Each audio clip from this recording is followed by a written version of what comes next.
वालेकुम। सबसे पहले तो मैं शुक्रिया अदा करना चाहता हूँ टेक्निकल गुज्जर जी का, जिन्होंने हमें मौका दिया अपने चैनल पर वीडियो बनाने का। दोस्तों बेसिकली मैं एक यूट्यूबर हूँ, काफ़ी अर्से से यूट्यूब पर काम कर रहा हूँ। मेरा व्लॉगिंग चैनल है, बहुत ही अच्छे व्लॉग्स बनाता हूँ। एक बार लाजमी विज़िट कीजिए। मेरे चैनल का नाम है बलोच क्रेज़ी। ये है बलोच क्रेज़ी का यूट्यूब चैनल और यहाँ पे ये व्लॉग्स वगैरह अपलोड करते हैं। वो काफ़ी अच्छा काम कर रहे हैं, बहुत ही ज़बरदस्त वीडियो है इनकी और काफ़ी मज़ाकिया भी आप इनकी वीडियोस को देख सकते हैं और उनके चैनल को भी सपोर्ट कर सकते हैं। और मेरे पास जो है सिर्फ 2 लोगों की वीडियो आई हैं जिन्होंने मुझे वीडियो सेंड की है, बाकी ने मुझे मैसेज वगैरह करे व्हाट्सअप वगैरह पे, लेकिन किसी ने अपनी वीडियो सेंड नहीं करी। जिनकी वीडियो आई हैं वो दोनों वीडियो मैंने इस चैनल पर अपने लगा दी है प्रमोशन के लिए और आप इसको देख सकते हैं। अस्सलामुअलैकुम, मेरा नाम जाहिद अली है और मेरे चैनल का नाम जाहिद ऑफिशियल है। मैंने ये चैनल नात खाने के सिलसिले में बनाया हुआ है, जिसपे मैं नात पढ़ता हूँ।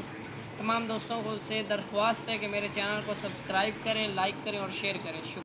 जाहिद ऑफिशियल चैनल को भी आपने लाइक करना है, सब्सक्राइब करना है और उनको सपोर्ट करनी है। ये अपने इस चैनल पर जो है नात अपलोड करते हैं, नात पढ़ते हैं, काफ़ी बहुत प्यारी इनकी आवाज़ है और आपने इनको भी ज़रूर सपोर्ट करना है। जो भी लोग अब जो नेक्स्ट अपनी वीडियो को प्रमोशन करवाना चाहते हैं तो लाजमी है आपने अपनी वीडियोस मुझे लाजमी सेंड करनी है। वीडियो सेंड करेंगे तो फिर मैं अपने चैनल पर आपकी वीडियो अपलोड कर दूँगा। तो मिलते हैं नेक्स्ट वीडियो में, दुआ में याद रखिएगा।